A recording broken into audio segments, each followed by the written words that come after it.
I'm live. And do I have audio?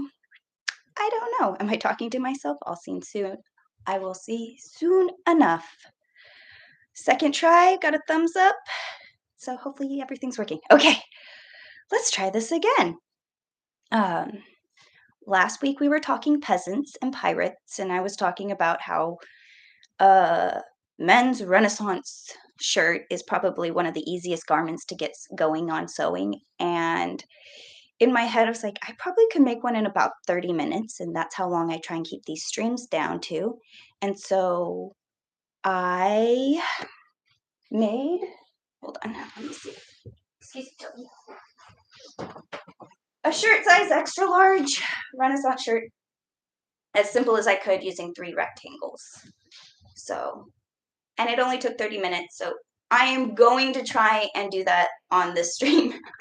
I couldn't even get the computer up, but it's up now, so let's get this going.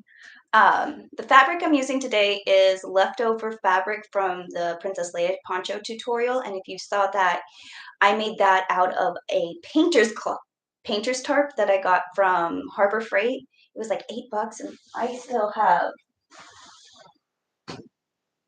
so much of it. Oh, look at Toby gets a blanket now. Is there a Toby? There's Toby. Anyways, I still have so much of it. So, it's perfect for playing. I can totally make all the Renaissance peasant clothing I want. Sorry, Toby.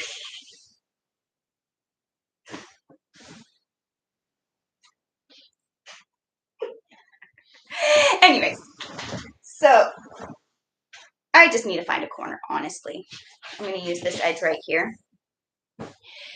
And how I'm going to decide the width of my first rectangle, I have a t-shirt that I have that fits my shoulders. It hits my shoulder tip to shoulder tip, and I like where this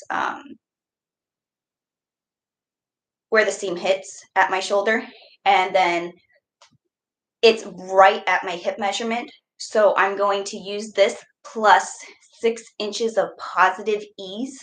Positive ease is a fancy term for breathing room, and 6 to 8 inches is completely comfortable. Anything less, you're going to be on the tighter side. Anything more, you're going to get really blousy. So this has a already finished edge, and I'm going to use that because I'm being lazy and I only have 30 minutes to make this. So I have my measurement plus my 6 inches of ease, and since this is half the pattern, it would be an extra 3 inches or an inch and a half if I was doing it on the quarter. But what's really nice about woven fabrics is they tear on grain. So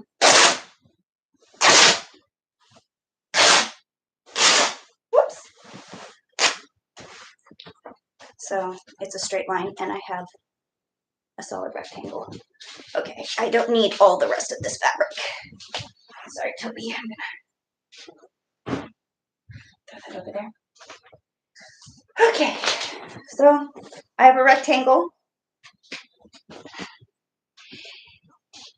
And now I need a length measurement, which I want it to be about 4 inches longer than this shirt, which measuring at 33, wait, doesn't seem right.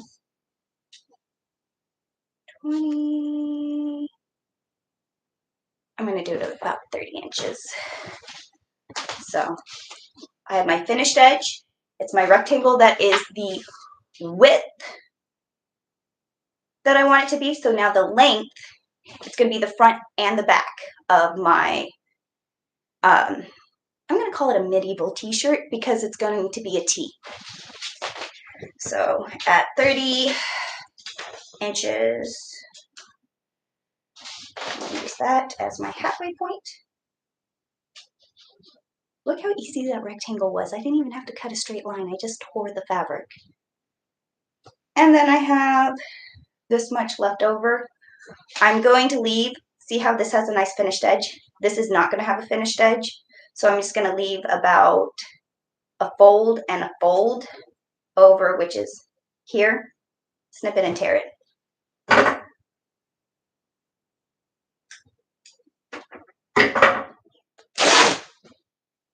Okay. And that's my body size tunic.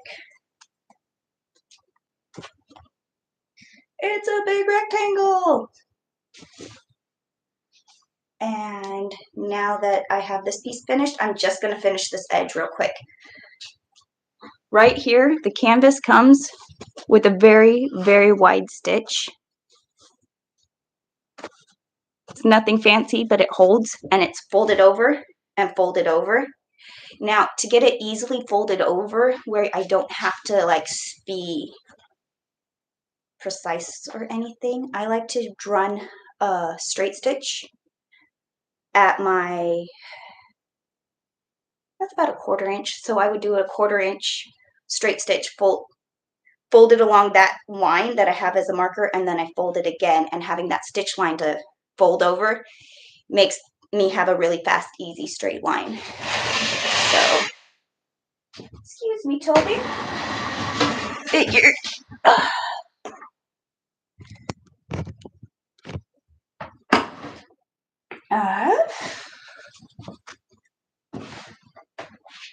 I just follow along the edge of this foot because that's my 1/4 inch mark. Did I bring my, oh, my presser foot's over there, so I'm just going to do it by pushing the buttons. This one means go.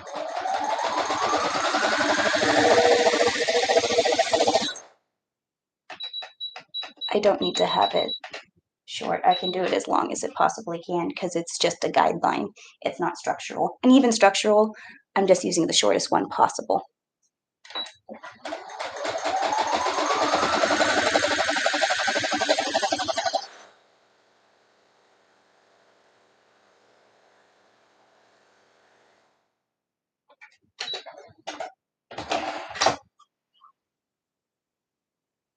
Now, if the fabric was really difficult to work with, I would use my iron and I would press it right along that stitch line that I just did. But this fabric's really easy to work with and it folds nicely. I know, who would have thought this tarp? So I'm going to fold it right where I stitched and then fold that over so that I have a little welt.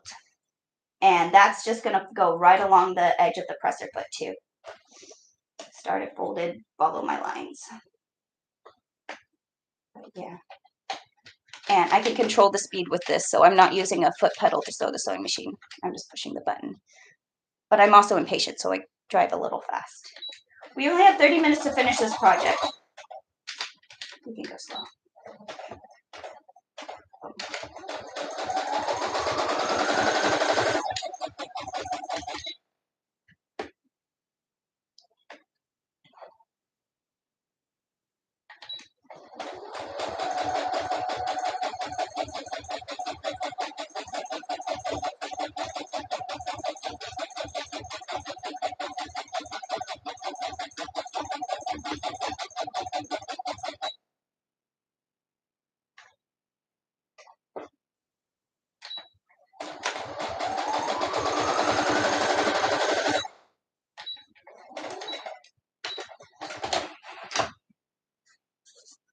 Okay, now that we have edges,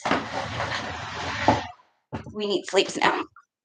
Okay, so I'm going to put this aside, and this rectangle is too small to do anything with currently.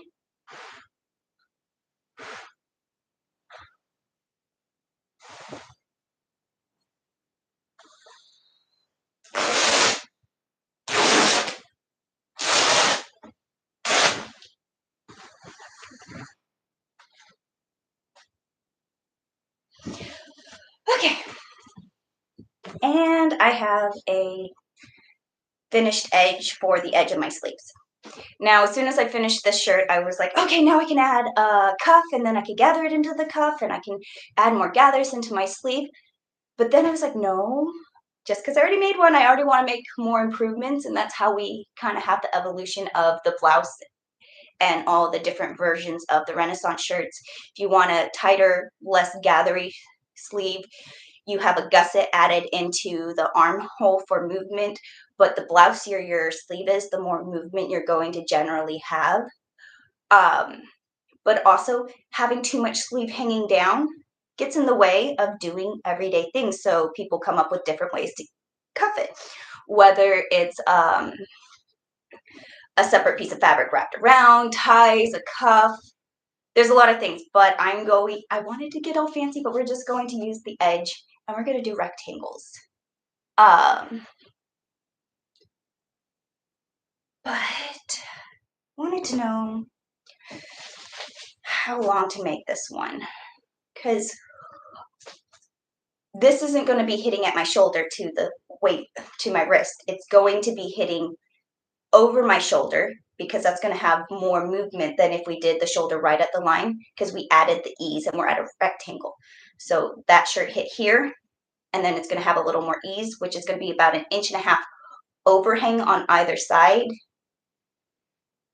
So you're not measuring from here. That's why typically men's sleeve measurements from the center neck bone over the shoulder, around the arm bend to the wrist. That's how you usually figure it out. But I'm not going to get all that fancy. I honestly want my sleeve to end not at my wrist, but at the 7/8 mark. So I'm just going to do an 18-inch sleeve. But so this is my edge. I only want an 18-inch sleeve. So I'm just going to measure up.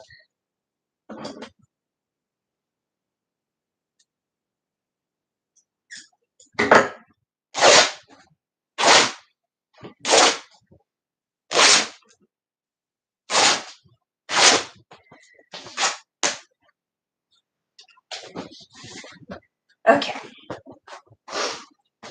And now, how wide of a blouse do you want on your sleeve? Well, if you have a tube and it's going to be on your arm,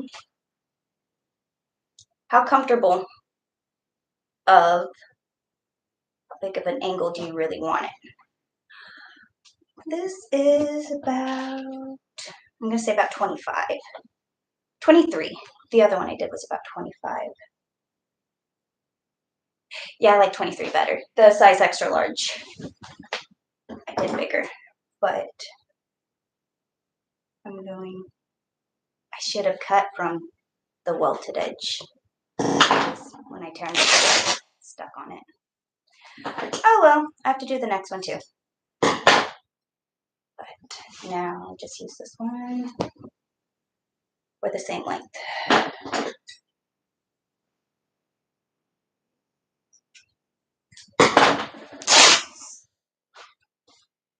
Okay.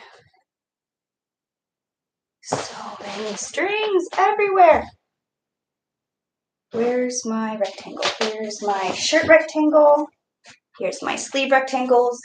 And these are all my extra bits and bobs.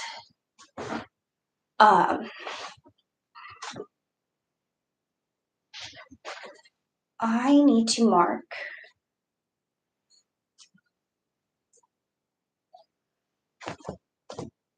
my shoulder seam for my rectangle. And since I just folded it in half, and I have the seam all finished now, this is my shoulder seam.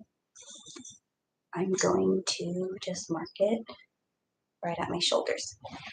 And then I'm going to take this and do it into my quarter measurement. I had a Sharpie, so you guys can see. So if you have a straight line, either your neck is going to be sticking up and it's going to be pulling funny, or it's going to be up here and it's going to be on your neck funny. So you have to get a neckline into this. Right here is where my shoulder hits, and see how we have that overhang? I'm going to go about 4 inches inside of it because I want a full coverage on my shoulder. I'm going to mark this spot so you guys can see it. Right there. Such a pathetic marking. So I'm going to mark the spot right there. Now, from my shoulder down to my center of my clavicle is about 4 inches in general, but 2.5 is a good place to start down from the shoulder spot. I'm just gonna eyeball this because I can. And on your back neck, you only need to go about 1 inch or 2 down. So I'm gonna do this over here so you guys can semi-see a little bit. So here is my quarter of my shirt. This is my top. This is my center front, center back right now because we're folded into quarters. And this is my shoulder seam. This is where my sleeve is going to be. And going about a couple inches down and drawing the line from here to here. It's just a smiley face. Is going to be my front seam. And now I like a kind of a square neckline, but I don't want to point because those are difficult to do. So I'm just going to come down and over for my center front.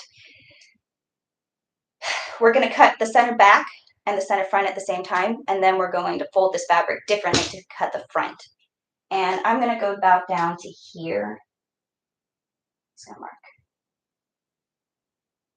center front line on this, but I'm going to cut out my neckline. And in order not to have a funny point this way or this way at my neckline, I'm going to cut straight for about 1/4 of an inch to 1/2 inch, even a full inch, before starting curving up and meeting at my shoulder line. Well, where I want the shoulder to hit. So straight, curving up. And now I have my back and my front have the same neckline. Now this is going to be my front, and I marked that. See how it's going to be lower? And it's kind of square in comparison. Well, see how I marked my center front line? Now we're just going to turn this rectangle. And instead of doing a hamburger fold, we're going to do a hot dog fold. And look at, we have those little pins where we marked our little shoulder seams. Our shoulder seams, well, we beat those back up, and your edges should all meet back up. And you should have a piece that looks something like this. Now, I marked my center front line, and I marked the rest of this curve the way I wanted it. I'm going to cut off the black line, so I'm going to kind of cut off about to the outside edge, to something I think looks better. Make sure I'm laid flat. Come down a little bit.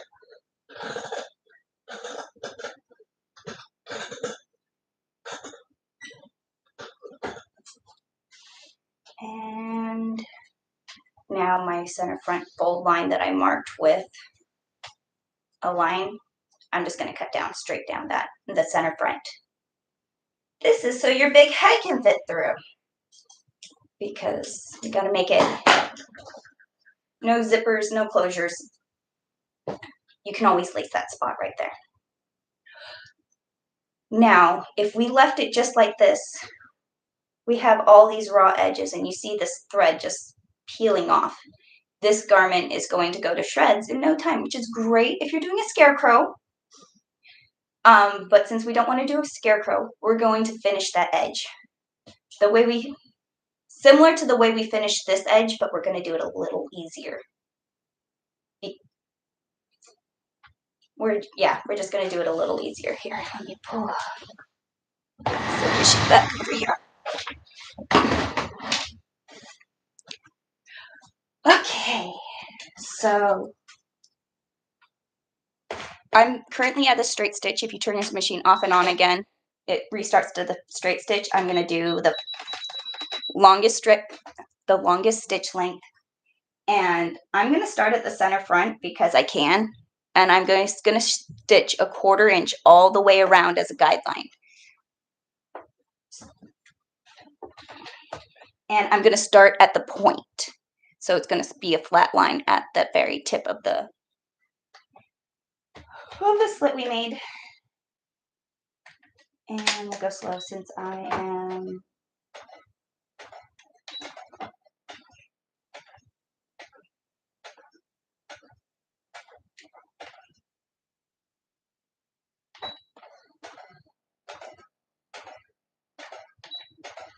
This would go so much faster if I actually had my foot, but it's right there, not over here. I didn't even set it up. Okay, so we're gonna go at speed.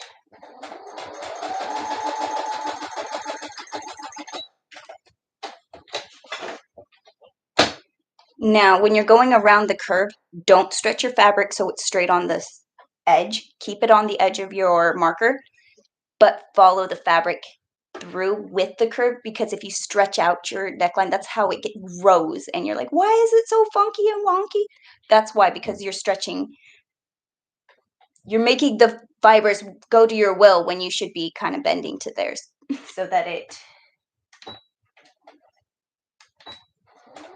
so you don't stretch out the neckline, because that's where the biggest sins happen, is right at the curves.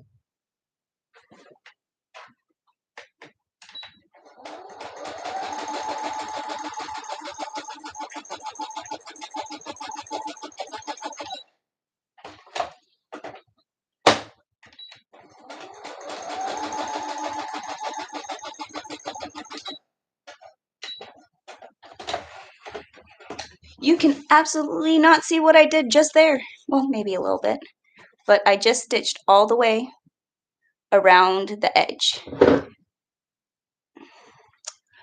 Well, I'm doing some authentic grime and what's it called? Distressing. Spilled my coffee. Shh, don't tell. But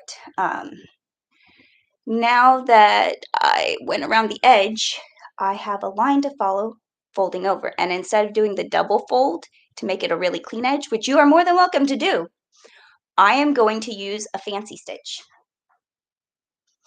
Any fancy stitch, I don't like zigzag because zigzags look like zigzags. It's just a really clean, you know. I prefer a zigzag if it has a 3-part zigzag where it stitches 1, 2, 3, 1, 2, 3, 1, 2, 3. If you are going to do a zigzag, it'll be a better, because I want as many stitches as you can to flatten it out, because this edge is going to be raw, and if you have a lot of stitching down, it's going to keep it from fraying. So this is where you get to have fun with your different stitches. You can do like the little Grecian squares, or you know, something in a contrasting fabric. I'm going to be a little boring, and I'm going to use 16, which is like a fancy zigzag, but it doesn't read as a zigzag. It disappears completely. So I'm just going to fold it under, and I'm going to keep my folded edge on the top, because I'm going to make sure that I am getting all these little fibers that are hanging over the edge. But I'm going to start with the hardest part, which is this weird point. And since I stitched all around it, making a little box in, I'm going to stitch to each stitch. I'm going to cut to each corner so that I can fold this first flap down and then sew all the way around from that flap. So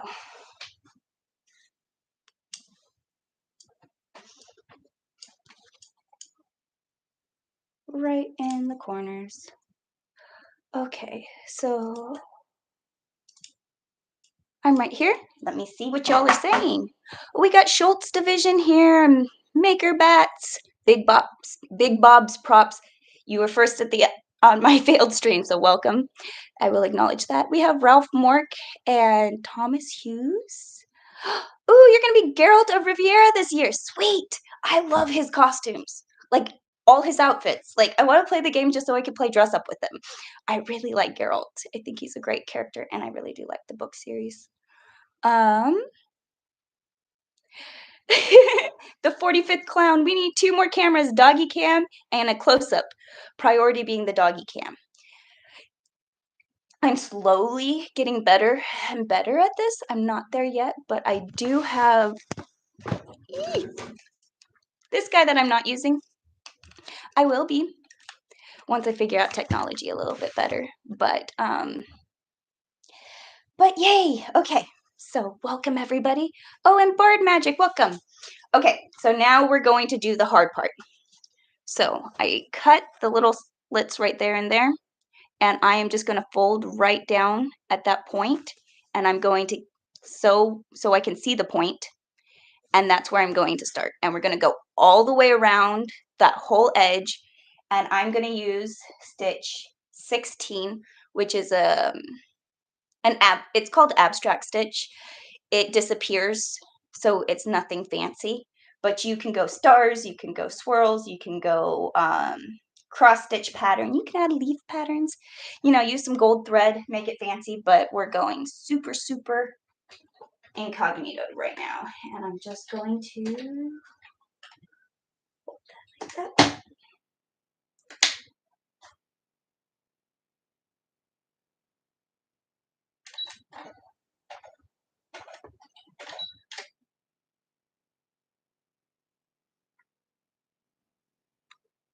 Did anyone notice that I said I was going to do stitch 16 and I didn't change the numbers?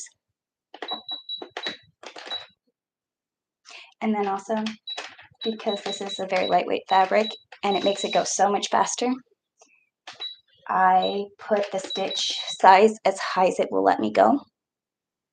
And then the pattern's bigger and it goes by a whole lot faster. So let's try this again. I'm just going to back up and do the right stitch.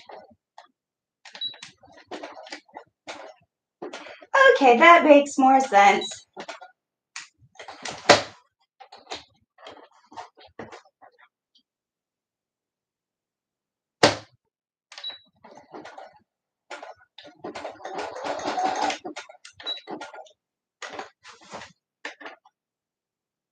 And now, since we did that original stitching around, technically it works as a stay stitch, so you don't have to be as worried about the curved edges anymore. It's not going to stretch out because you have that structure from the thread holding it all together.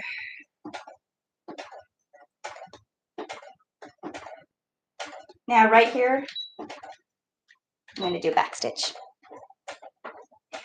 We are at a corner. So I did the bottom of the placard, this side, and now I'm at a corner. I finished this edge all the way to the other edge, and now I'm just going to fold it over so it looks nice and put it down on the sewing machine and continue stitching my crazy stitch all the way around. And because this is a little fraying, I think I'm going to leave it at the original settings as opposed to doing it at the bigger settings because I think this edge is a little frayed.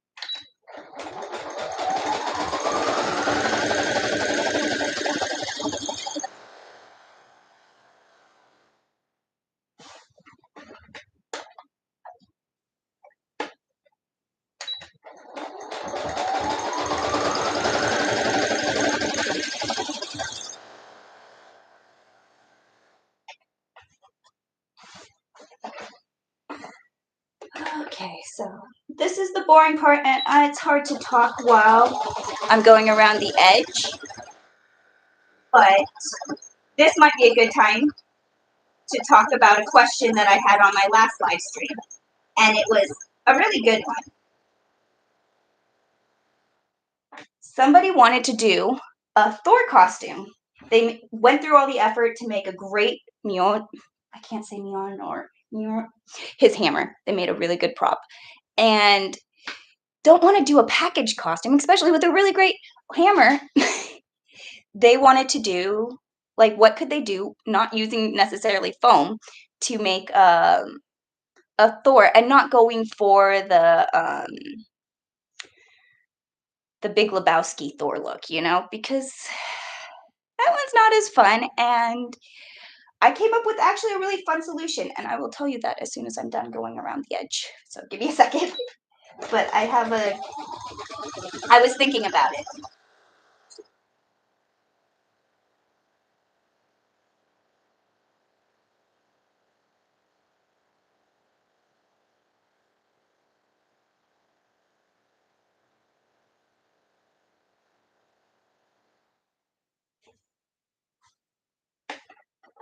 I'm just folding over the edge along my little string line as I go.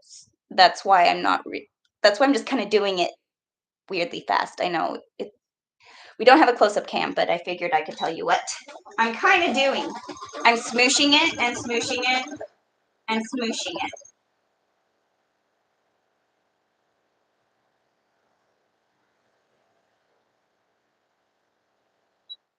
Folding over and doing a crazy stitch was the simplest, easiest way to finish this edge. You can use a bias binding, which would be a very easy um, way to do it. You can use a self fabric binding. You can fold it over twice. You can get fancy and do a placard. This is where a yoke would come in handy because then it's just lining it and it makes it easy because it's just a straight stitch. You can get really fancy with this pattern once you know what you're doing. But this is like the simplest, easiest, and I'll admit, a little messy way of finishing the edge. But with peasant costumes, it's often okay to have a little bit of a rough edge. And once it's all stitched down, it really doesn't look terrible. You trim off these little spots and it's pretty finished. Now, I finished up to this edge and I'm going to fold it under and finish up on the other side of the placard. And then we will spin all the way around the neckline.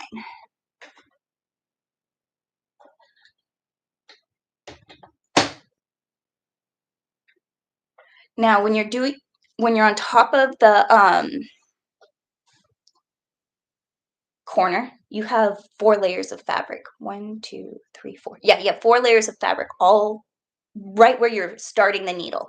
It's easier to go over a speed bump if you're kind of taking it fast, but if you start on the speed bump, you're at a little bit of a disadvantage. So how you get over that is there's these strings back here. Just hold these strings, and if it gets a little stuck, pull. And then it'll go. So yes, everybody's sewing machine gets stuck on the thick spots when you are trying to go.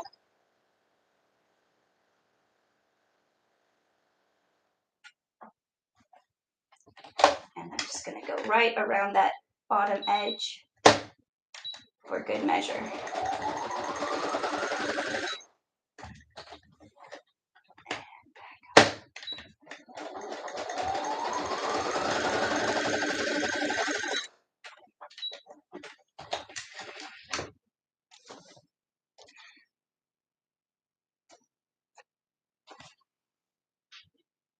So if you want to add eyelets, you can add eyelets. If you don't want to add eyelets, you just want to thread a shoelace through, you can just thread a shoelace through. It's not going to last very long or it'll wear, but you have these placards kind of giving it a little bit more support, so it's not the end of the world. But we have a tunic with no sleeves and no side seam, so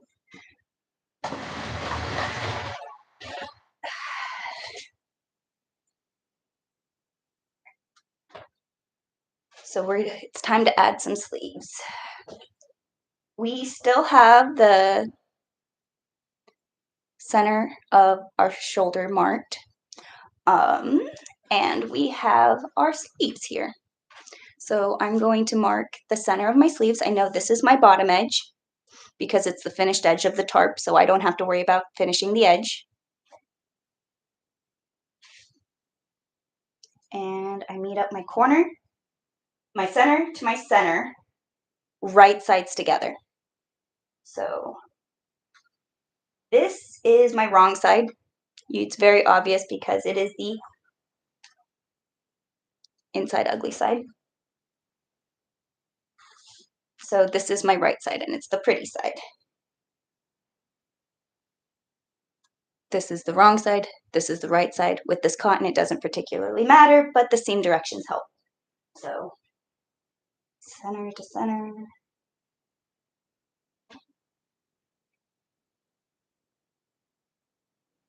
Okay, now we are not going to go and do a straight line from here to here.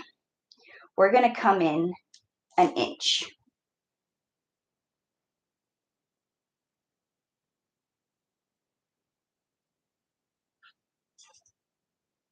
I need pins. So now my sleeve is bigger than my side seam. And I have to mark the same spot on this side so it's all even.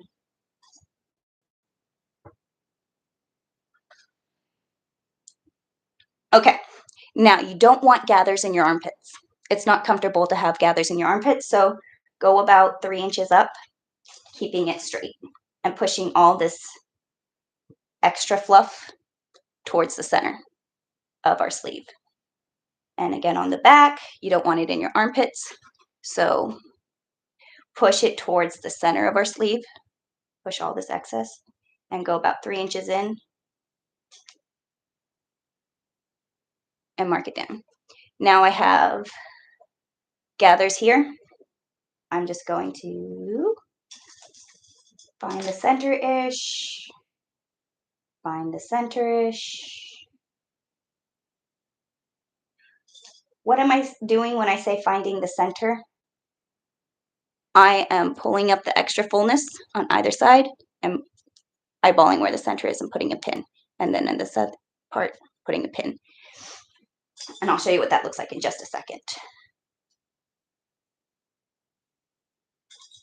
I am really good at eyeballing this, but you could do this by folding it and then you'll get a more accurate, but this is a peasant shirt and it's a little rustic and rough, so it does not have to be perfect. But now we have the sleeve pinned in. It's straight from here to here on both sides, and it's gathered towards the top and the front. And how I figured out the gathers is I just brought it in 1 inch about on either side, and that gave me these little extra gathers. And then I can go in and find the centers if I really wanted to control where these pleats end up. But I don't mind having kind of a big pleat. And this side goes down on the sewing machine because the feed dogs are going to help you gather this fabric into this fabric. So let's mark it on the other side. Wait, I lost my pin.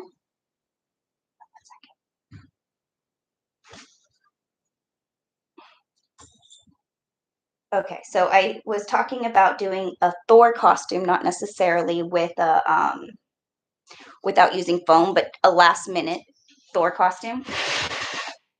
And I've run into weird situations like that all the time where I need a superhero now and it needs to look like this and you have to get it tomorrow and there's no time to order it. And oftentimes my savior has been gaff tape. I have no black gaff tape because of this. This is Gorilla Tape. You can tell I have a lot of it because I don't use it. This stuff is not good for fabrics.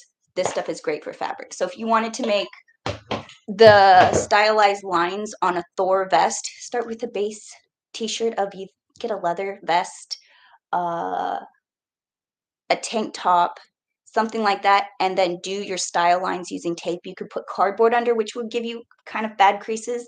You can also use foam, but you said, but the comment they didn't want to make it out of foam. I say use the tape and then do a long sleeve undershirt and use a Sharpie to get the scale lines. And then kind of cheat it so that you can give yourself a little bit more muscles. If you follow like where your bicep line would be and where the tricep line would be, and you draw those lines in and then you make your grid around that, nobody will quite know that that's what's happening, but you'll look buffer. Did that at the costume shop a lot. But what am I doing? Okay, right sides together. This is my center. for this sleeve. This is my center for this sleeve. We're definitely over 30 minutes, but it's hard to talk and do this and show you guys what I'm doing at the same time. If I just did it, it would be done. But we're almost there. I'm marking my center on my sleeve. I am center to center.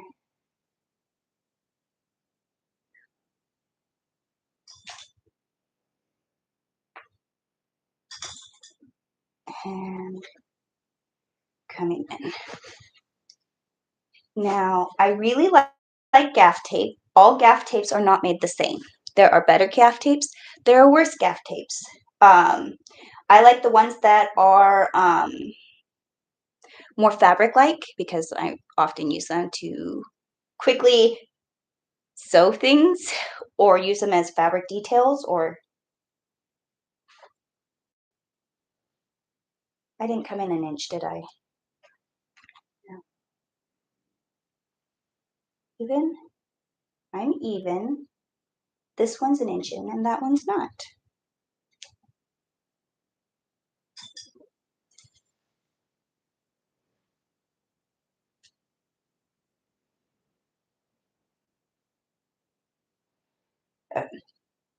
The precise measurements don't matter as long as it's equal on both sides. But now I have my extra. All right, find my center. Go up 3 inches because we don't want baggy armpits. Go up 3 inches because we don't want baggy armpits. And now find the centers. And find the centers. Okay, let's see what people are saying. Bard Magic, welcome to the stream. Thomas Hughes. Sorry, I'm butchering your name. Says I've just started playing the game, but I'm going as the Netflix show season 2 armor. Ooh, that was, I really did like the way the Netflix did their armor too. So that's awesome. Thomas Hughes. Sorry, I'm butchering your name. They are working on potion bottle leg holder at the moment. Ooh, that's awesome. Oh, thank you, Schultz Division. Remember to leave a like on the stream.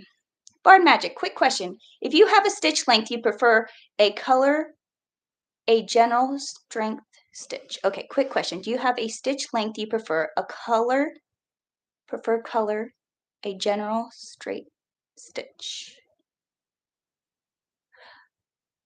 I don't understand your question. Let me see. Okay. For finishing the edge, I like to play. I really do. I like to use my fancy stitches on my sewing machine because they charge you extra. Because this sewing machine has 100 extra fancy stitches and this one only has 75. And I, of course, wanted the one with 100, but I never use it. So I like to go through and use those as often as I can as just edge details because I was going to finish the edge anyways. Okay, so I have, are these? That would,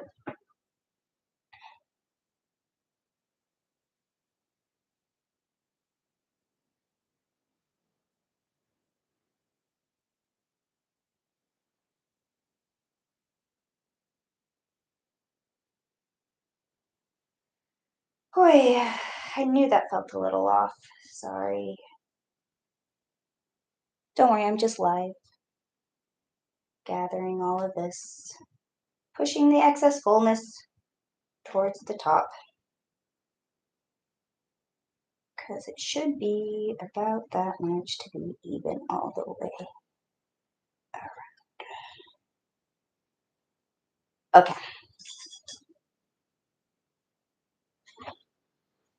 Much better.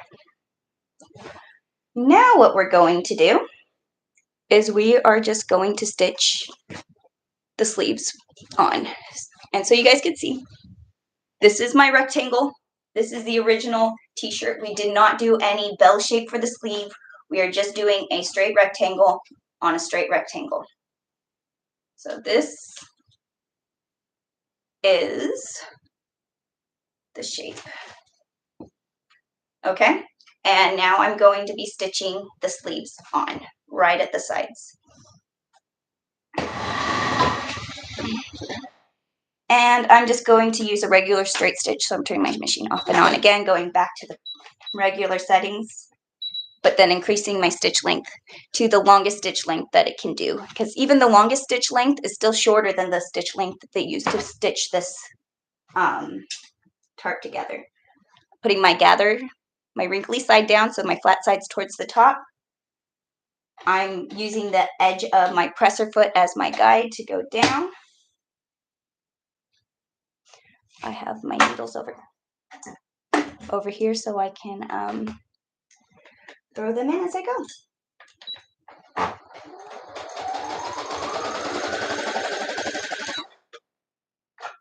I'll go at a more moderate speed. And if you want to really get the feed dogs to get the gathers in, hold it at an angle and don't let the top go in until the bump is gone underneath.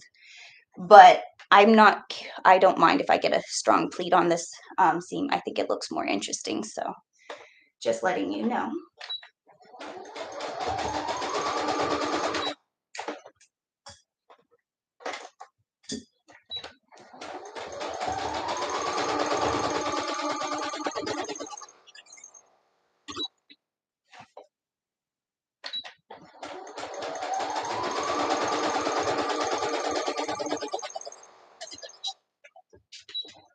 Yes, I just sewed. I stitched over my needles. First of all, that's an old needle I haven't replaced yet. I made a whole entire ball gown out of plastic using it. It is not sharp by any means of the imagination, but it still does a good job. And because I put my needles facing this way, it's easy to stitch over them, because if the sewing machine needle hits it, it usually hits the needle and goes to one side or the other. So one side, do the other sleeve, and wrinkle side down. And start the edge. Let's go.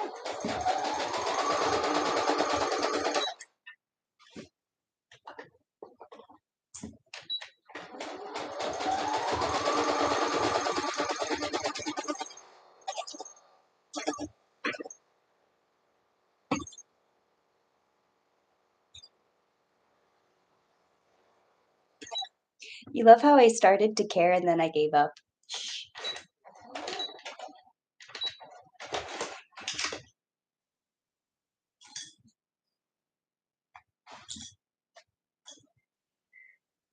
Okay.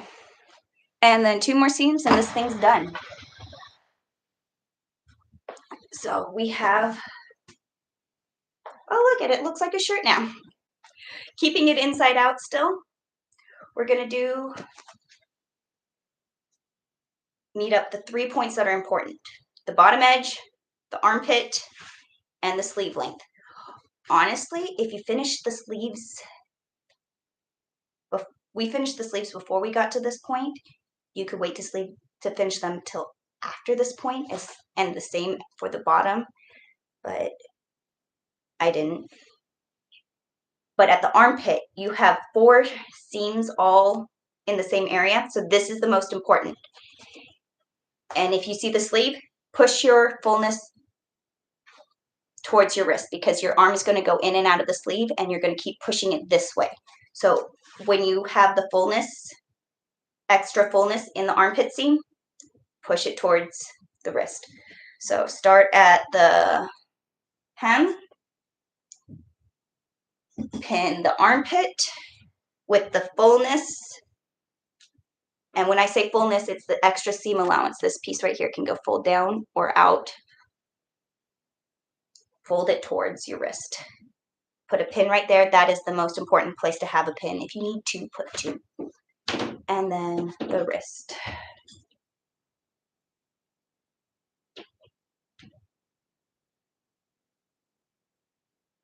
Okay. And then once those are all pinned, then you can just go in and pin the rest. It should all just line up fairly easy. It's a little extra over here. Let's see. Austin Lips, what am I making today? I'm making a Renaissance shirt. And it's almost done. I just need this one last seam in. This would work so much better if I was on a flat surface. It's okay, don't tell. I am on a flat surface, but anyways, I'm not using it. And then just got some pins on the sleeve.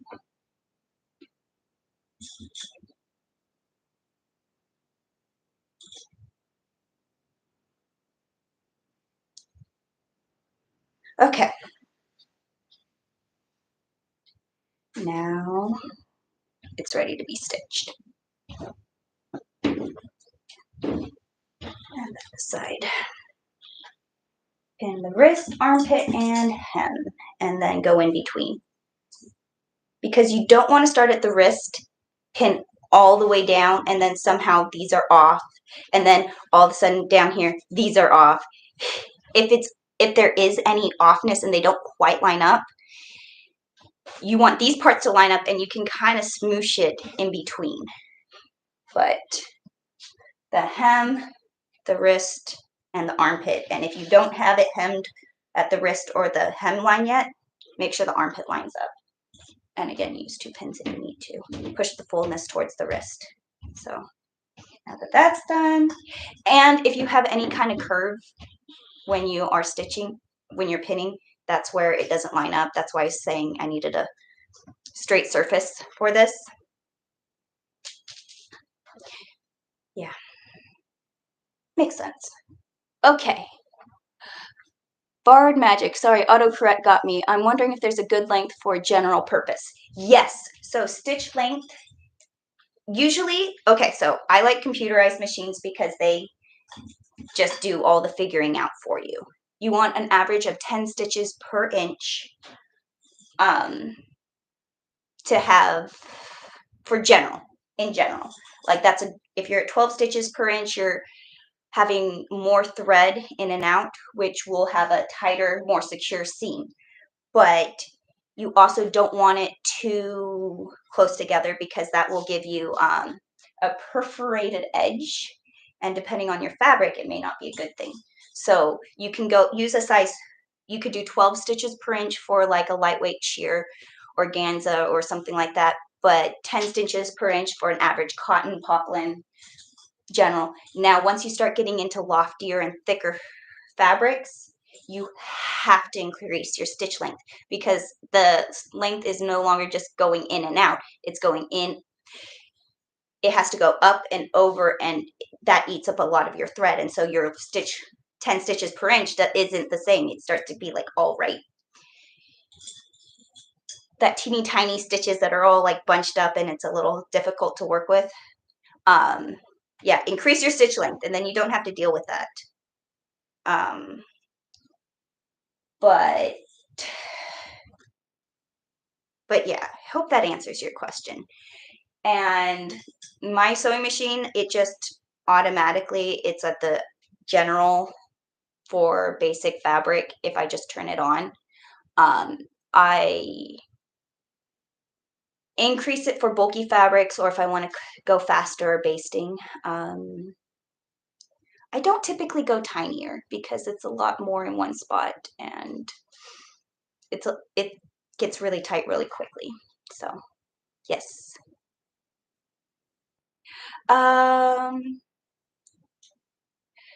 Age 70 Polo, have you ever been injured by a sewing machine?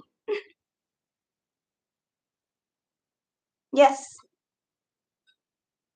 We all have that horror story of a sewing machine going. No, this isn't from a sewing machine. I just looked down and I had that today. But anyways, yeah, I've stabbed a thumbnail. I hate having fake fingernails because I feel like I can't function in the world in general with fake fingernails.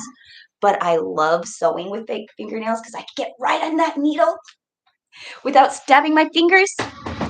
But honestly, it's been a while since I've had an accident because this thing doesn't have, I don't know. Just it's been a while. I now know what I'm doing. But yes, I have injured myself on a sewing machine. And I've used a lot of vintage, weird, and old machines. I'm looking for the foot pedal. It's over there. But, okay, so I'm just going to do a straight stitch all the way down this edge. And I increased the stitch length, so that's what we're at. And I'm probably not going to take the pins out as I go. So.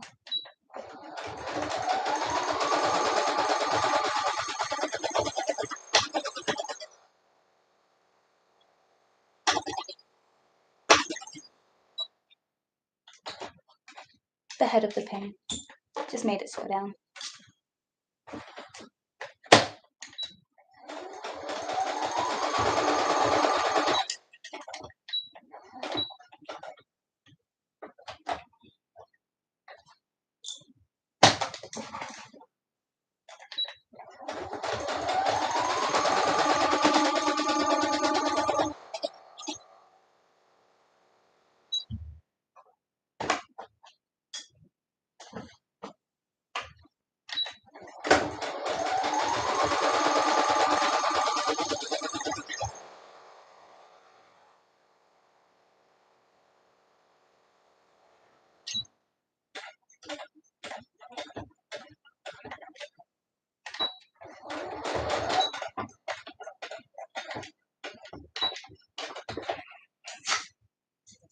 Now you can finish this edge nicely. You can finish all your seams nicely. The easiest way is to pink your edges, but that may not be the best because this is a very fraying fabric. A zigzag probably would be the best, but it's not the prettiest. You can serge it. You could do one of your fun stitches. You can fold it over and do a French seam. But like I said, once you do your first one, you can get fancy from there. But we're just doing a straight stitch all the way down, both sides. And again, when you're starting on a welt like this, make sure you're holding on to the threads so that you can help it not be stuck. Because you're starting on the top, well, at the beginning of a speed bump, more or less.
Yeah, I knew I did that. I took out the pins and I got off. Oh well, I know how to fix it. I just cut my seam, my thread I just did right here and right here. And then Toby's like, you're supposed to be done. And if I didn't screw this up, I would be. That's okay. Real time. Okay. Let's do this again.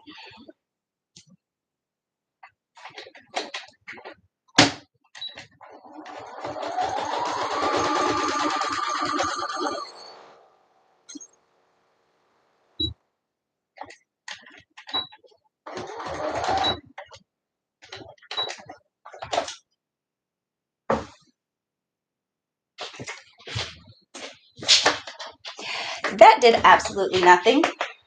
Let's try this again. Thread.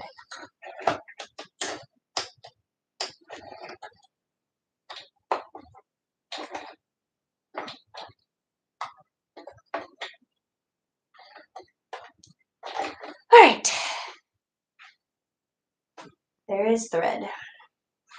Here is, I don't like this spot right here.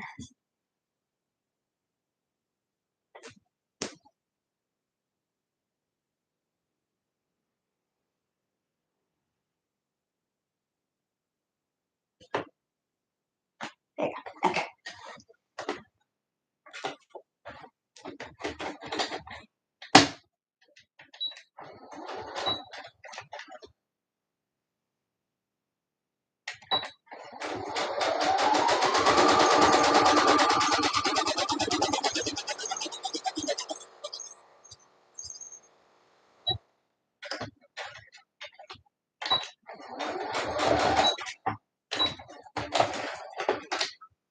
Okay, that's stitched. Having thread helps.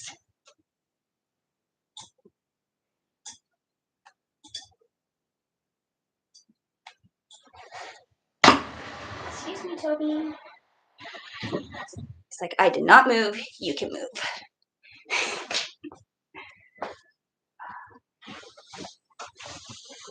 Let's turn it inside out.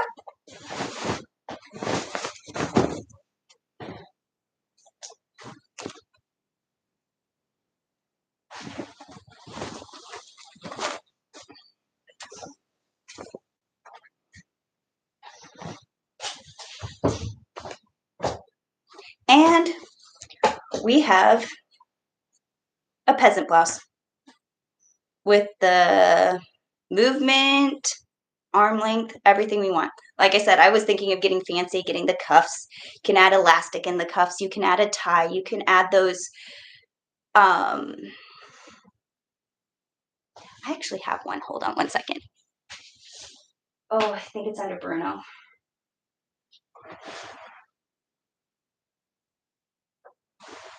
Oh, everything looks the same.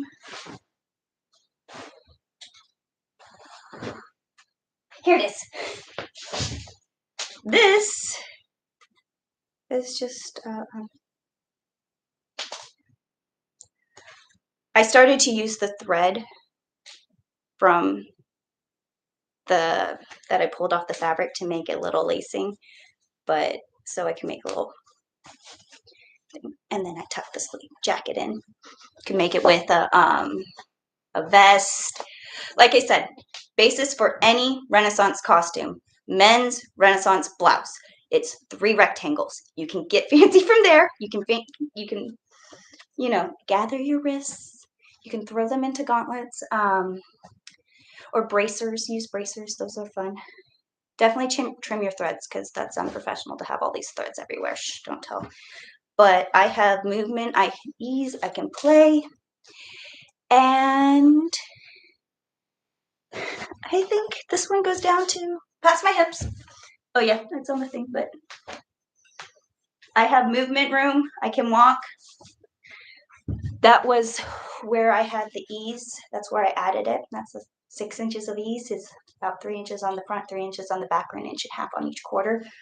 My shoulder to shoulder is the 14 plus the 1.5 inches hanging over the edge. And I only wanted a 3/4 sleeve. So if I add a elastic into the wrist, I will get my little puff there, but I actually like where it's kind of hitting. So this is in my size. And this one is in a size extra large. Go make something. I believe in you. Big Bob's Prob says, does it come in black? Use a black bed sheet. It can come in whatever color you make it in because you're the one making it. And I'm using the painter's tarp, which is a raw cotton. It's unbleached, undyed, unwashed. I washed it, so it pre-shrunk. So I'm not worried about shrinking. So if you make this great shirt and then you wash it and it shrinks on you, it's because you didn't wash the fabric beforehand. But it makes it nicer if you wash it beforehand because otherwise it'll stink. No, it doesn't necessarily stink. I've gotten them where they don't stink, but I've also gotten tarps where they've like had they were stored in a moist environment and they smell mildewy. So it's just cheap fabric that makes great peasant clothes. Now you make some shirts, you peasants. All right, 1:45.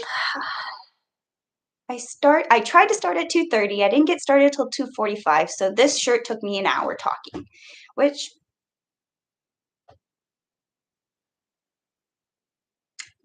I have a Shrek shirt. I could be the leader. I showed my friend this, and they're like, oh, "You're the leader. Can I be the leader?" And when I say leaders, it's when the Simpsons join a cult. I looked it up and I was laughing because that's the shirt. This shirt is the basis of so many characters. It's a Renaissance shirt. And when I finished the other one, I wanted to get all fancy. I'm like, I can add more puffs. I can add gathers. I can, add a yoke. I can finish this differently. That's how you learn and how you grow. But this was the basic 3 rectangles. And just to make sure that I address the question, let me see. Hold on one second. Yeah.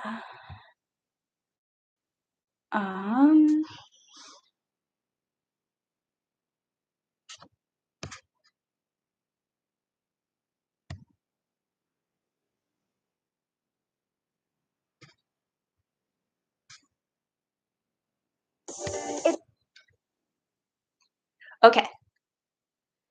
So it was Pieces to Props said not to be the first in the stream, but first to comment. Sweet. Quick question. I want to be Thor for Halloween, and I have no problem making Stormbreaker, the hammer, etc., but I always have a problem finishing the actual character. Any ideas on how I can make the non-foam parts of Thor, either new one or Infinity War? I don't want to go as the Big Lebowski, lol. I have no idea what I need. Any advice would be helpful. Can't wait to see you on Odin's next week. Okay. So, like I said for that one, if you want to do it kind of on the fast and the easy, I was looking up because you kind of want to find the closest thing that you can to start. I often go to thrift stores or see what I have in what I currently own because I have a lot of weird stuff to start from. But I would start with a black vest, a black shirt. If it's leather, it's better. I even would do like the 2mm what the foam and cut it into like how we did the Geralt of Riviera, making the clamshell and then adding the tape style lines on top of that. But what you want is the basic bodice, basic tank style top, and then you're adding the style lines into it for him. He doesn't have a center front seam, and it's not like he's wearing a tactical vest. It's all about the style lines, and that's why I was saying you should use not duct tape. Duct tape does not work very well. Gorilla tape, I do not recommend. It does not work very well. But gaffer's tape, I highly recommend because this stuff is amazing. For last minute, I want it to look great. I use this on camera all the time.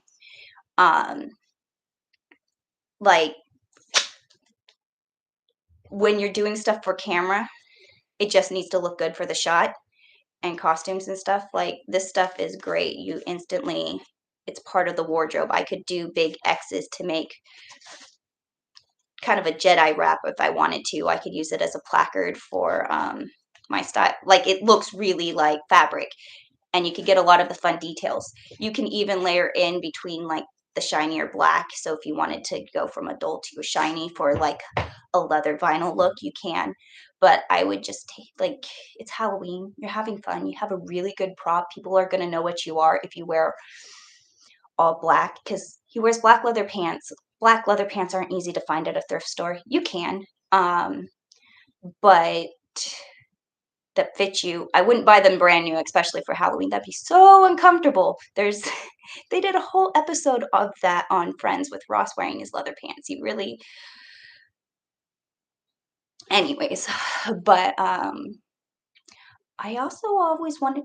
I was thinking this morning of trying Flex Seal on denim and seeing if that was a washable surface that could be kind of that vinyl leather look. Anyways, don't try that at home. I'm going to try it though. But yeah, you need the black pants. He has the fancy style lines on those. You can use the duct tape, but nobody's going to care about the style lines on the pants. They're going to see if you have a superhero kind of vest. And then he has the really strong, the sleeves that are fitted. So I would use like an Under Armour, a black one, and then draw the Sharpie lines on it to give it that flow. And I think that would be really fun and an easier way to go about just finishing and getting it done. Because when I worked at Smosh, we made like so many things out of gaff tape. So many things, but one in particular, I remember we did the guard from Hunger Games. We didn't have this exact helmet, but we ended up just using gaff tape on something else that we had. Ryan even was getting on there trying to make sure that it was exactly matched the picture, and it pulled it off. So this is a like shh, don't tell, but gaff tape's your friend, and there are better quality gaff tapes than others. Gorilla tape is not your friend. It leaves a residue. It doesn't stick well, and it's too thick and too shiny. There are better quality gaff tapes than others, and it's hard to tell which one's which because they all say gaff, and they have either USA or a little American flag, or like all the brands are hard to tell. But I do definitely have preferences, and it's a really great instant. I want a placard here now. But thank you, Austin Lips. You like my shirt. Big Bops Prop Turpullets in the UK are. Oh! The painter's tarps in the UK are plastic. Well, a lot of tarps are plastic. Most tarps do come plastic, but the painter's tarps at Harbor Freight are what I was using. You can also order them through like Uline or other like shipping suppliers. But also you could just go use a sheet. Go into the bedding section of a thrift store and find fabric you like that's interesting. Rip something up that you already have. Go to the fabric store and pick out something pretty. But this I just had left over and I was playing, so I hope you guys enjoyed that. Thomas, sorry I keep messing up your name, Thomas Hulse. I'll be making one of those shirts for my Indigo Montoya costume. Exactly! Pirates, but do it in black. Use a black sheet. It's super simple. What I would do, how I gathered the top of the sleeve an inch in? Well, if you're going to add a cuff to the sleeve, figure out what your measurements you want for your cuff to be finished in, and then just pin. You can add elastic. There's so many ways. There's a million ways you can finish the edges, but you can even just add a hair tie and lick it. I'm going to use this one too for the other side. But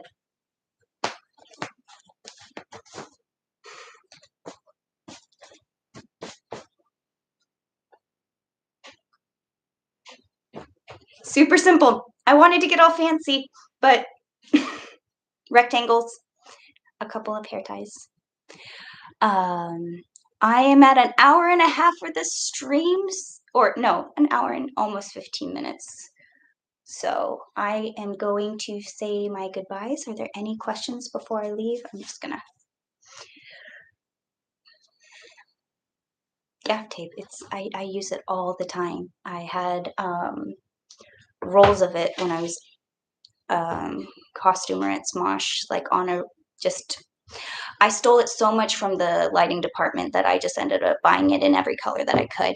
And then when I was a production designer, I used those rolls all the time. So if you wanted to do a costume, it's a little bit on the tricky side and you don't really want to make it, gaff tape. Shh. Okay. Oh, the 45th Clown says, in the UK, we call them dust sheets or painter's sheets. Enjoyed the stream. Okay, there you go. Yeah, we use the word tarp.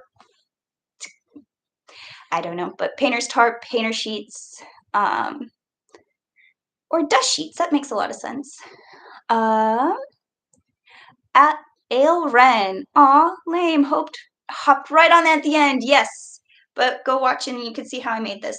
It took me an hour. If I wasn't talking while I did it, it'd probably take me 30 minutes, but we got it done. Austin Lives. Goodbye, Felicia. Have a nice day. See you in Odin's. Yeah, I'll be back on Odin's stream next week. As far as I know, we're back on. I don't know if we're going to be on Sunday or Monday. I'll let you know. But for sure, we'll be on Monday's Halloween stream for sure. So thank you for joining me. I am going to go play Pirates. I'll talk to you guys later. And any ideas of things you want me to talk about, costumes that you're working on, please put it in the comments and I will talk about it. I will think about it and come up with a million solutions that you'll probably be like, all right, we'll do it this way. But Toby and Bruno, they're ready to go. So peace and stream.